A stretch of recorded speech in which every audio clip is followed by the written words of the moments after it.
বাবার বাড়ি গেলে একটা কর্মঠ মেয়েও অলস হয়ে যায়, অথচ শ্বশুরবাড়িতে এই মেয়েটাই কিন্তু কোমর বেঁধে সারাটা দিন কাজ করে। অথচ এখানে কিন্তু তাকে একটাবার বাহাবা দেওয়ার মতো কেউ থাকে না।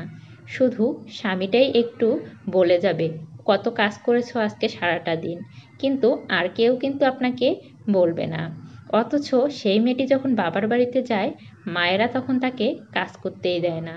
অথচ ১২টা-১টায় ঘুম থেকে উঠলেও কিন্তু মায়েরা তখন কিছুই বলে না। অথচ এই কাজটা শ্বশুরবাড়িতে করলে দেখবেন যে কত কথার বাহার সারাদিন আপনাকে শুনতে হবে। অথচ দেখবেন যে সে সারাটা দিন কত পরিশ্রম করে, অথচ তার পরিবারে আরও অনেকেই পায়ের ওপর পা তুলে খাবে, তারপরও তাদেরকে কিন্তু কিছু বলা হবে না।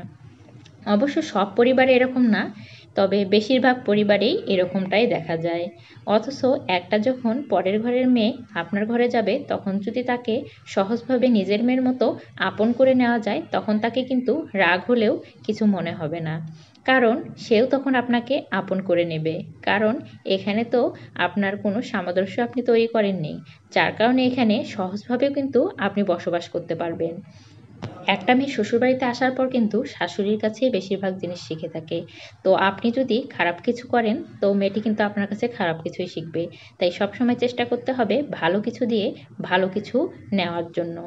আমি মনে করি একটা মেয়েও ঠিক শ্বশুরবাড়িতে গিয়ে যখন দেখবে শাশুড়িটা খুব সহজ সরল, তাকে কিন্তু সহজ সরলভাবে বসবাস শুরু করতে হবে। সেখানে গিয়ে কিন্তু মাথা চারা দিয়ে ওঠা যাবে না যে শাশুড়ি আমার সহজ সরল, এখানে আমি হচ্ছে সব কিছুর নেতৃত্ব দেব, এটা করা যাবে না। যে বর্তমান প্রথম থেকেই আপনার নেতৃত্ব দিয়ে এসেছে, তাকেই নেতৃত্ব দেওয়ার দায়িত্বটা দিয়ে রাখতে হবে। তাহলে দেখবেন যে একটা পরিবার সহজে কখনো নষ্ট হবে না। যাই হোক, আমি অনেক কথাই বলে ফেললাম। আমার কথাগুলো অনেকের খারাপও লাগতে পারে, আবার ভালোও লাগতে পারে। আমি কিন্তু ভালো মন্দ দুটোই কিন্তু বলেছি আপনাদেরকে। আজকে দুপুরের আয়োজন করে ফেলেছিলাম মুরগির মাংস। আমরা যেহেতু ২টা মানুষ, আমাদের বেশি তরকারির প্রয়োজন হয় না। যেদিন মাংস রান্না করা হয় সেদিন কিন্তু আমি একটা তরকারি রান্না করি। এখানে পেঁয়াজ মরিচ হচ্ছে দিয়ে নিয়েছি, আদা রসুন বাটা দিয়ে নিয়েছি, আর টমেটো দিয়ে নিয়েছি। আমার অবশ্য মুরগির মাংস রান্না করলে একটু টমেটো দিলে ভালো লাগে। জিরার গুঁড়া, ধনিয়ার গুঁড়া আর গরম মশলা গুঁড়ো দিয়ে নিলাম। নিয়ে কিছুক্ষণ এগুলোকে ভালো করে কষিয়ে তারপর এর মধ্যে আমি মাংসগুলোকে ছেড়ে দেব। আমার কিন্তু মুরগির মাংস রান্না করাটা একটু ভালোই হয়, নিজের প্রশংসা করছি না। অনেকে বলে মুরগির মাংসে নাকি গন্ধ লাগে রান্না করার পর। কেন গন্ধ লাগবে? গন্ধ লাগার কোনো প্রশ্নই আসে না। কারণ মুরগির মাংসটা যত ভালো করে এবং অল্প আঁচে কষাবেন মুরগির মাংসের মধ্যে, তত সব কিছু ঢুকে যাবে এবং খেতেও কিন্তু বেশ মজা লাগে। যাই হোক, আমার এদিকে দেখুন মশলাগুলো সুন্দর কষানো হয়ে যাচ্ছে। মশলাগুলো কষাতে কষাতে আমি আপনাদের সাথে কতগুলো গল্প করে ফেলেছি। আমার গল্পগুলো শোনার পর অনেকের বিরক্তও লাগতে পারে।